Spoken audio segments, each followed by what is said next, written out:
Well, hello and welcome to The Resource, the podcast propelling employer brands to recruit smarter and retain better. I'm your host, Priscilla Peters. And I'm your other host, Scott Dismuke. And Priscilla, happy summer. I guess Happy technically summer. we're recording this a little after Memorial Day. And so I guess we're officially there. Kids are all out of school. And we went over to Arkansas a couple weeks ago and brought my son home. So he's got two more semesters left. One semester he will be starting. So in August, he is leaving for Rome. Okay. He's going to spend a semester in Rome before he goes back and does his last semester. So your daughter out of school? Yes, we're out of school. We're learning to drive. Mm-hmm. Oh, we could do a whole podcast on that. You don't even know. We could do a whole podcast. If we had a camera in the car, it would be something. I'm just going to leave it at that. But it's been fun. We have lots of children. I have a big blended family, and this is the last child we're teaching to drive, and by far the most difficult. How's the imaginary brake on the passenger side working for you? Listen, I will just tell you this. Here's my theory. She's been, she's the youngest, so she has not experienced life without a mobile device. So most of her time in the car, where she would have learned like where to go and how to navigate and all the things, she's been looking right here, at a phone. And now we have to say, you cannot be on your phone in the car, even when she's not driving, because that's the only thing I can cough it up to compared to the other kids. Yes, they had phones, but like they were the one closest to her is 8 years older than her. So, anyway, yeah, it's been fun. We're getting better though. Well, that's good. Better. That's good. So, that's good. Did you have a good Memorial Day? Did you do anything fun? We did. We just went to the lake. We go to the lake with our family every year, but I will tell you, the drought is so bad down here in the South that there was not enough water to even get the boat in the lake, in the slip we didn't even get on a boat Memorial Day weekend, which is, I don't ever remember that happening in my lifetime, to be honest. So yeah, so there's that. We were in a drought until around Memorial Day, and it's rained here for like 4 or 5 straight days. So we could have probably used a boat during the holiday.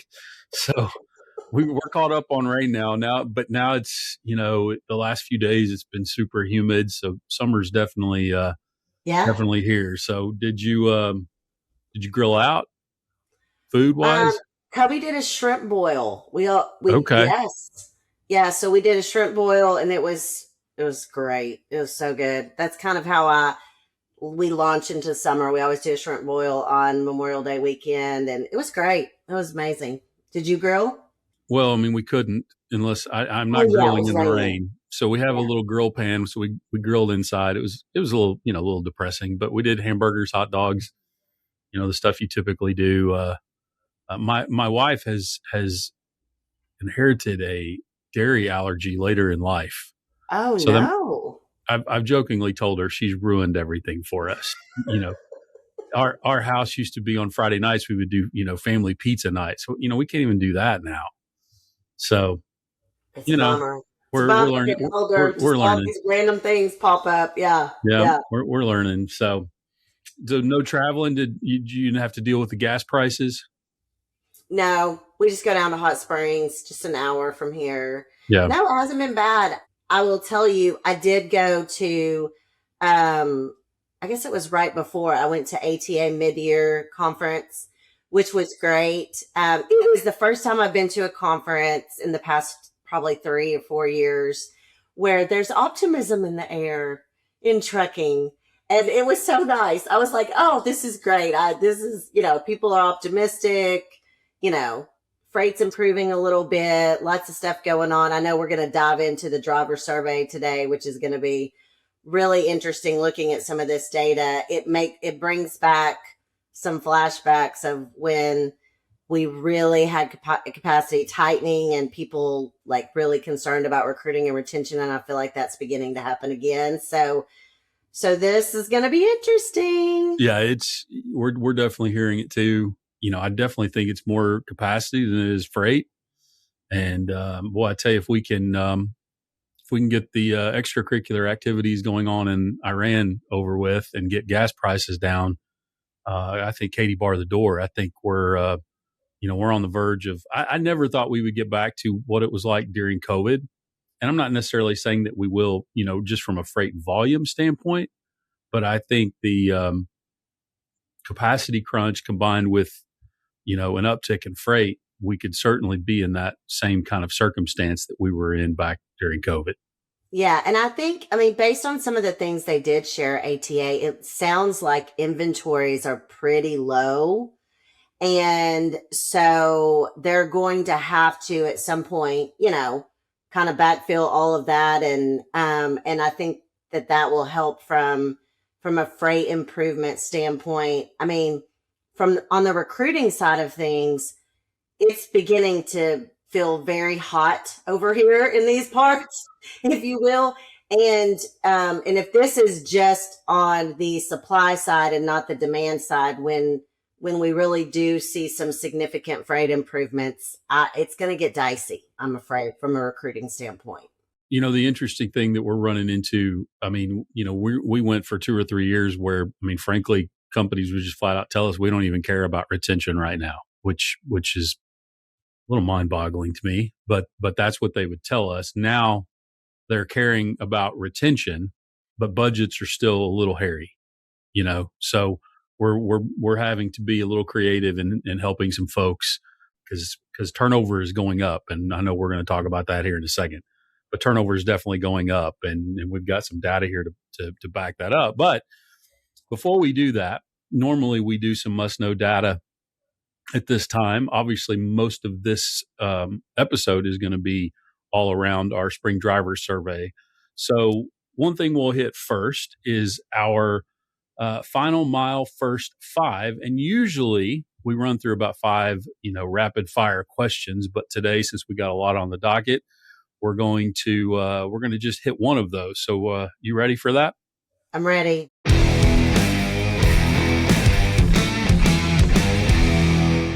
So this one makes me laugh. Picking on men here a little bit. So men wearing flip-flops in public, completely acceptable, or should it be federally regulated? Federally is a little much of a stretch, but so here's my question on this. I think we have to define what public is, right? Well, I mean, in my mind, that's leaving the house. well, Are you saying if it's like the pool doesn't count, or like the lake, or like the beach? the grocery store. I mean, I'll admit this weekend I had to leave the house, had to go get a couple things at the grocery store. I've got some Hoka flip flops that are most comfortable pairs of shoes that I have.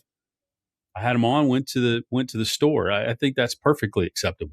Honestly, I didn't know this was a thing. Okay, first of all, let me just say I do not like feet. I hate feet. Okay, I'm going to lead with that. However, I feel like everyone is entitled to wear flip flops whenever and wherever they want to. Now, whether or not you will be judged by the way your feet look is a totally different deal, and especially men. But I will say, as a frequent pedicure person, I don't think that's a word, but I see lots of men when I get pedicures. There's a lot more men there than I used to see. Yes, and Yeah, I'm here for it. I'm here for it. My wife has got me hooked on them. Not gonna lie, I was very resistant. I was probably 48 years old the first time I ever got a pedicure, and once I got Look one, how and it's changed your life. I was like, okay, yeah, I don't care. Make fun of me all you want. So now I don't get them all the time, but listen, I'm going to the grocery store or something like now. If I've got people showing up at my church on Sunday in flip flops, men, no, I don't think that's Really? acceptable. No, yeah, I That's don't think that's hardcore, I feel like. I don't care. Come on to church in your well. flip flops. I'm good. I'm fine with it. Well, I don't listen. If we had employees that showed up the office in flip flops, I would send them home to put on That does girl shoes. not surprise me, Dismuke. You are a little hardcore, I will say, but I love Well, it. I I don't know. Flip flops and hats say the same thing. Like flip flops and hats to me, it's like that's vacation, right? Yeah. So I don't know. I think it just depends on the quote unquote in public. Now, the larger issue I have here, and this is just my conservative roots. I mean, I've been a Republican all my life. I don't know. People may turn it off now that I said that, but so less government interference is kind of how I take. So I Oh, don't think okay. we should So have you have some. to throw that in. I Okay. don't think we have to have. I Yeah. don't think it has to be federally mandated that men can't wear flip flops. I think But it that's is a little. mandated at PDA, apparently. Well, apparently, yeah, yeah, I love it. yep. That's But hilarious. that's the government. That's not the government doing it. That's private industry doing it. That's a Right, right. totally different thing. Totally different. Okay. Well, now that we have solved absolutely nothing important, let's kind of get down to business.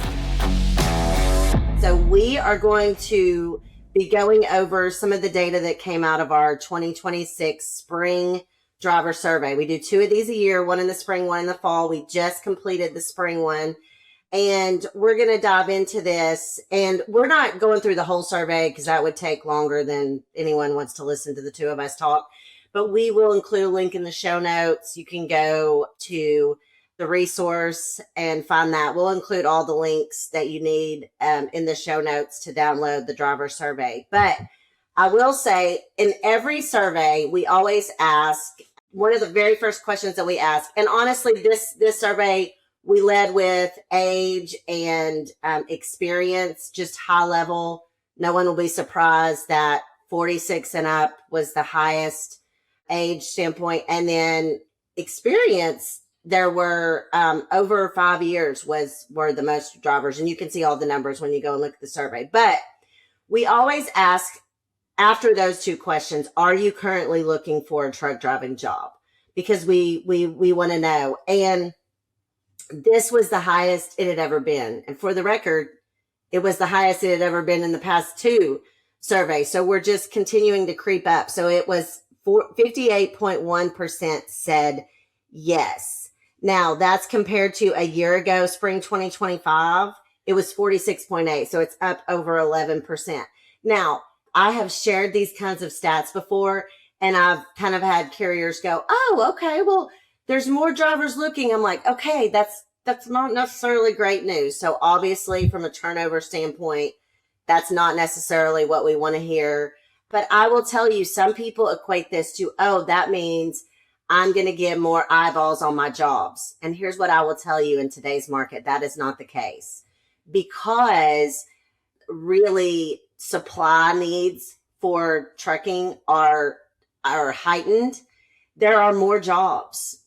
There are more jobs, so there are less eyeballs, even if there's more drivers looking. So I know it sounds a little counterintuitive, but this is interesting. And then when you go on, and I want to kind of get your take on all this, when we go on and we ask, okay, if you are looking for a job and you said yes, why are you looking? The top two were improved home time and predictable pay, which I don't think any of us listeners or either one of us are really surprised with that. But that 58.1%, and even when you look at if they're not looking, why are they not looking? There's some there that could, significant amount said, I'm waiting for the economy to improve, or I need more experience, like to the tune of 40, almost 45%.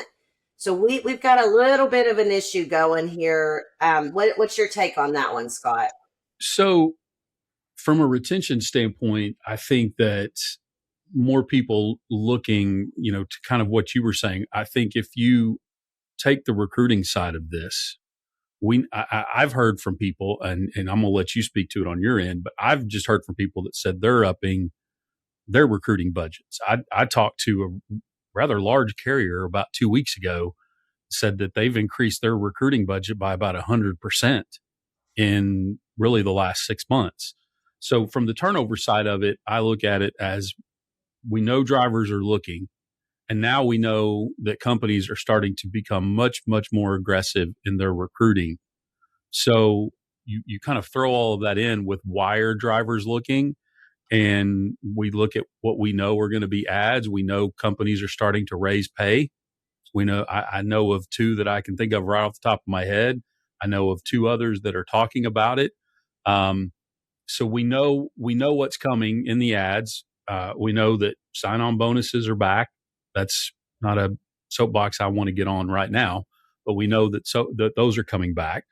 So just all of the extra activity, and we know drivers are looking. We know drivers are going to listen to offers, and they're going to get multiple offers. So I think from a turnover standpoint, this just tells me this is kind of something I've been saying for a while, that when the economy turns, we're going to have significant driver churn on our hands. I think that's what we're starting to see. And depending on what the freight does, it could only get worse, frankly. So I think this is just what you and I have talked about on this podcast for several months. And I know probably people that listen are like, yeah, you keep saying it, you keep saying it. Well, it's here. It's coming. And I think these are just the first signs of it. So none of this really surprised me. I think a couple things that kind of caught my attention on the ones that said that they weren't looking. 16.8% retired. That's a awfully large number based on the number of responses that we got on this. And I think some of that is because of how difficult the last several years have been.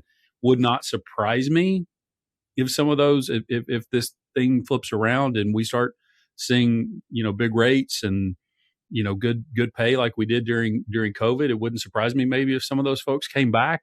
But there's a lot of numbers here that are a little scary when you realize we're at 58% drivers that are looking. We've got another 20% waiting for the economy to improve, and 23% saying they just need more experience. So that's an additional 43% of drivers that are just Mm-hmm. waiting for Yeah. something, either the economy or more experience, and then they're going to be looking. So it's those are some pretty significant numbers there. Yeah. Agree. Agree. So let's go to the second question here. We're actually going to kind of hit a couple of these. So, what matters to you most right now? And then we're also going to talk about what frustrates you most about communication with your company. So let's talk about this first one about what matters most to you right now. Again, probably not going to surprise a whole lot of folks. Number one at 69% was higher pay, and drivers could choose more than one on this, I believe. So more higher pay at 69%, more home time at 55%, better or consistent miles at 32%. Then we had job stability was actually at 43%, reliable equipment at 42%, and then better treatment / respect at 36%.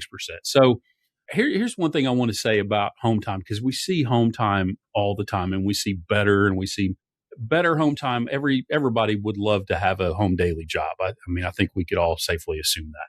Here's one thing that we're starting to see in our data more and more, and we've seen it a lot over the last probably 12 to 16 months. It's not always better home time is that I want to be home more often. I'm sure just like higher pay, no driver is going to say no to being home more often. What we're really starting to see, the biggest thing with home time, is missed home time.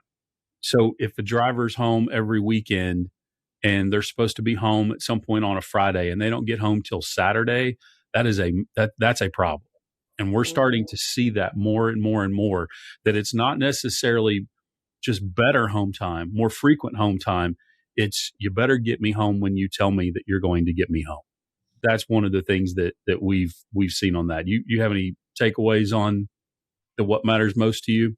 Yeah, I mean, I think I agree with all of that you said. I think on the home time side, one of the things that we're seeing is we're seeing an uptick in jobs, not necessarily because they have more freight, but because they're taking these long over the road runs and they're breaking them up into more regional type runs so that they can get the drivers home more. I mean, I think that basically if you want to just high level this, from a home time perspective, the driver has spoken and they are finally being heard. Mhm. And a lot of these traditional, very much over the road companies that had guys out 2, 3, even 4 weeks at a time in some cases are realizing, okay, that is a hard sell in today's market.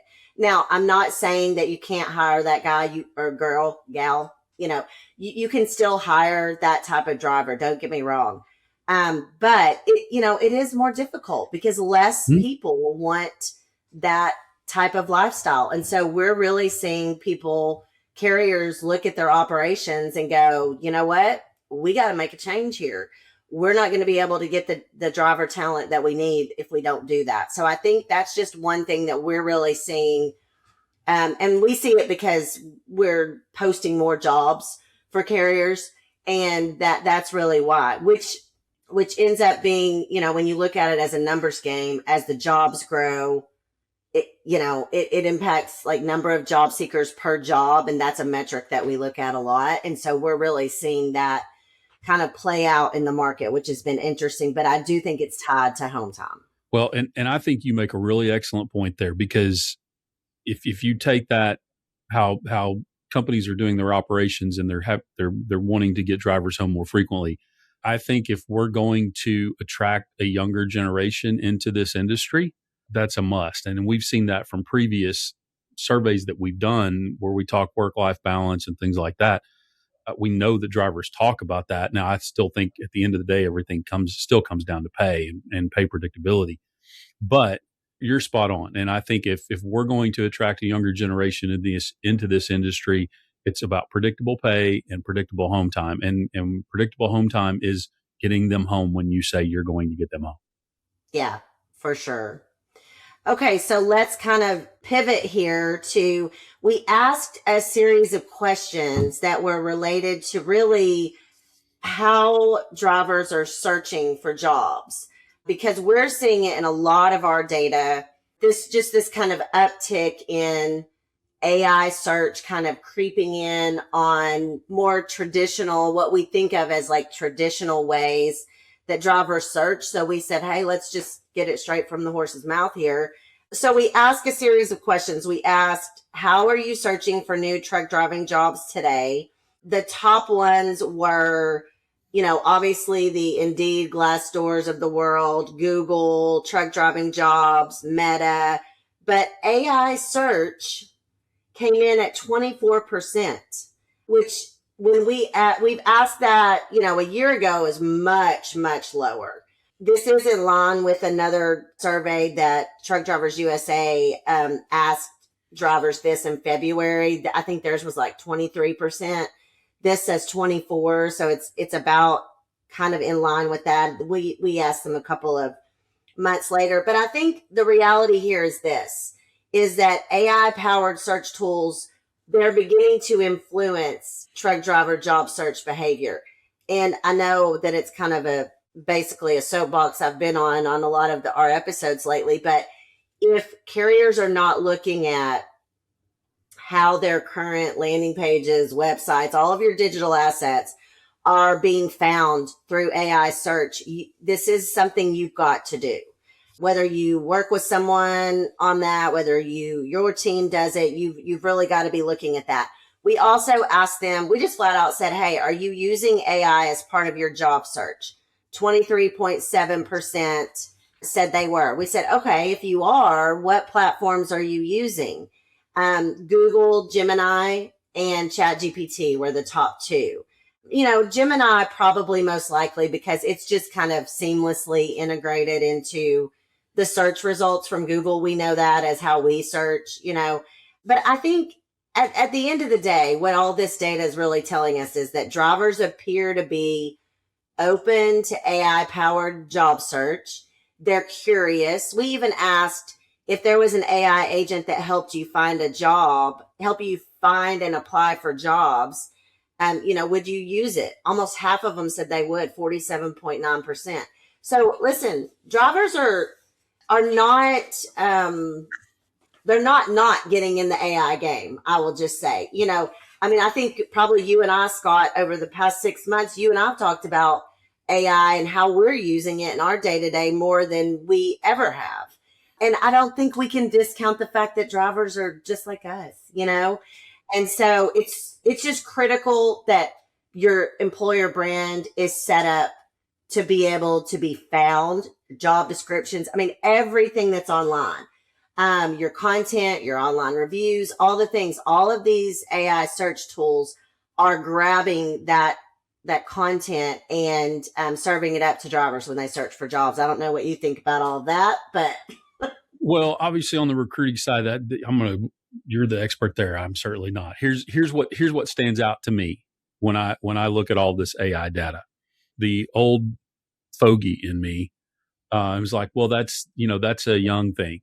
That's a young thing. The younger folks. Here's what I would say, and this is what stands out to me most about all of these AI questions. On this survey, over 70% of the drivers that responded to this survey are over the age of 36. yeah, So a far larger majority 36 and beyond than 35 and below. So that tells me that this is not a younger generation thing. It's becoming more and more and more popular. Like you said, you're using it, we're using it. Just a little teaser here. We're going to have a pretty big announcement here probably before the end of the summer on some interesting things that we're doing with AI. But aside of that, that to me is the most significant thing when I'm looking at this is that older folks, older drivers, both men and women are using this. So take that into account because if you get younger people coming in, they're more adept to the technology side of things. I mean, my son's been using. When I told him I was using chat for things, he was like, "Really?" So he's like, "Well, I've been using that for like a year." So if the older folks are using it, like you and I, no, offense, obviously, it's going to be used. So to what Priscilla was saying, if you're not using it, you need to figure out how to use it because it's that too is coming more and more yeah, prevalent. yeah. I think so. I think so. It's going to be interesting as we move forward with all of this. Yeah. Okay. So last question here that we're going to go over, and let me find it in my notes. So, well, actually, what we didn't touch on that last one was what frustrates you most on the last one that I did. What frustrates you most about communication within your company? I don't want to miss on that one because that one's important. And then I'll hit the last one. So, a couple things. The number one reason or number thing that was the most frustrating for drivers was 24% said it was hard to reach someone. Then we went to 19.9% inconsistent information, 15.6% saying not being listened to, 13% said disrespect, rude, and then 10% said last minute load changes. And there's a couple of other ones in here. Here's the one thing I will say, and I read this on LinkedIn the other day. This is not me saying this. I'm just repeating something I read on LinkedIn. And this was actually really, really hit. They were talking about how when drivers call into operations and they don't get a response, drivers are often told, be patient. But when operations calls a driver and the driver doesn't answer, they often get in trouble for not responding at that time. And I think that's pretty significant there. And I can't remember, I would attribute to whoever said that if I could remember. But one of the things that we've been saying for a long time when it comes to turnover is we often ask drivers to do things that they're not willing to do themselves. And we talk about paycheck errors and we talk about all kinds of things. That communication one, and that really hit me hard, is that drivers often get in trouble for not answering the phone. But when operations doesn't answer the phone, the drivers are told to be patient. It always goes back to the driver's responsibility. And so that was very, very interesting to me. So I didn't want to miss that. I Yeah. don't know if you have any thoughts on that.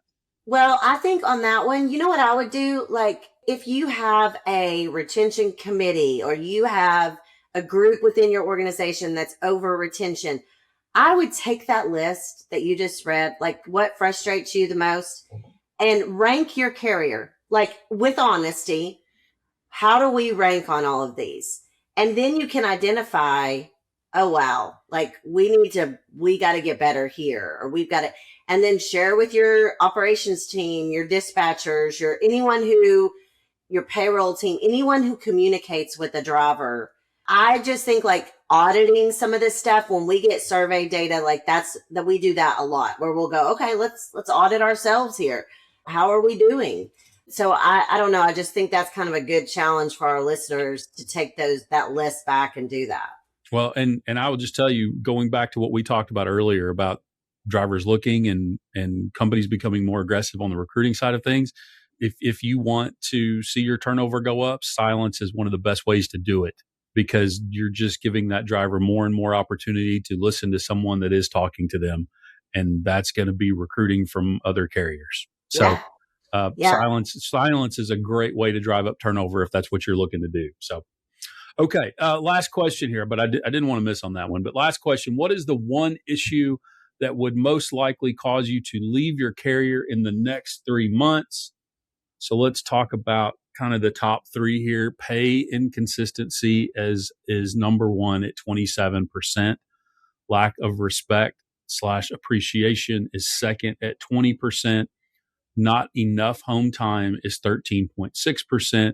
And then fourth, poor communication with dispatch is 10%. I don't think there's anything that's just really surprises me here. I will tell you, I do think that lack of respect and poor communication kind of go hand in hand. I mean, we see that all the time.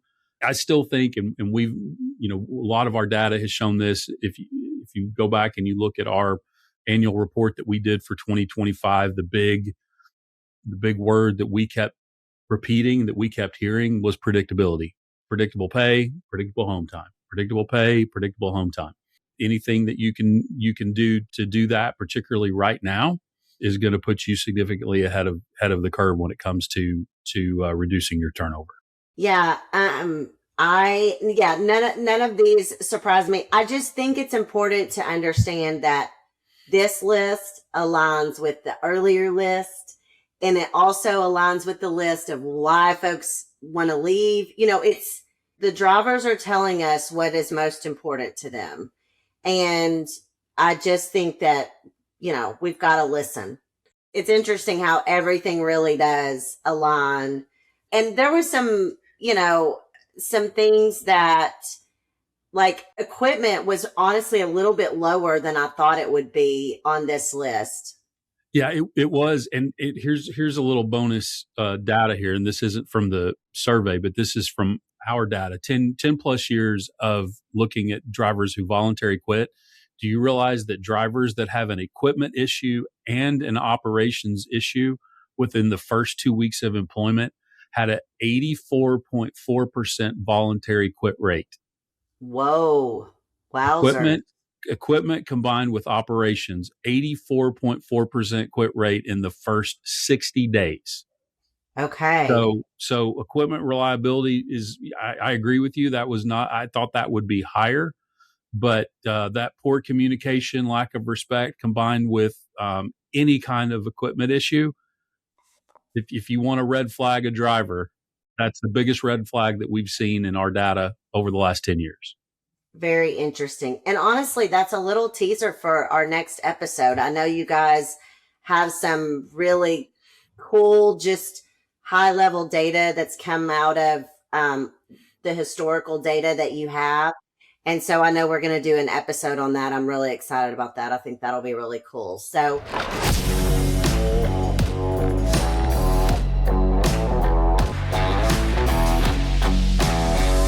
all right. So that's the driver survey. Listen, the driver survey, we asked more questions. I think, what was there, 12 questions? Yeah, I mean, not counting the first two kind of demographic type questions, I think there was 12 to 13 different questions. Yeah. So there's more to dive in there. So again, we encourage you to go and download that and share it with your teams.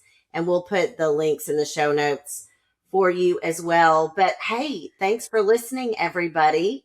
If you had fun, give us a virtual high five by leaving a rating and review on your favorite podcast platform. And be sure to subscribe so you don't miss out on any episodes. And if you have questions, you can reach out to us on social media, or you can drop us an email, and all of that information will be in the show notes below. Make sure that you go and go to the resource page or the conversion page, the PDA page, download the driver survey, because it'll be very interesting. We'll do another one later in the fall, which crazily enough, will be here before we know it. So we'll be back next time with more data, insights, and a little fun to help you ace your recruiting and retention game. We hope you have a great day, and we will see you next month.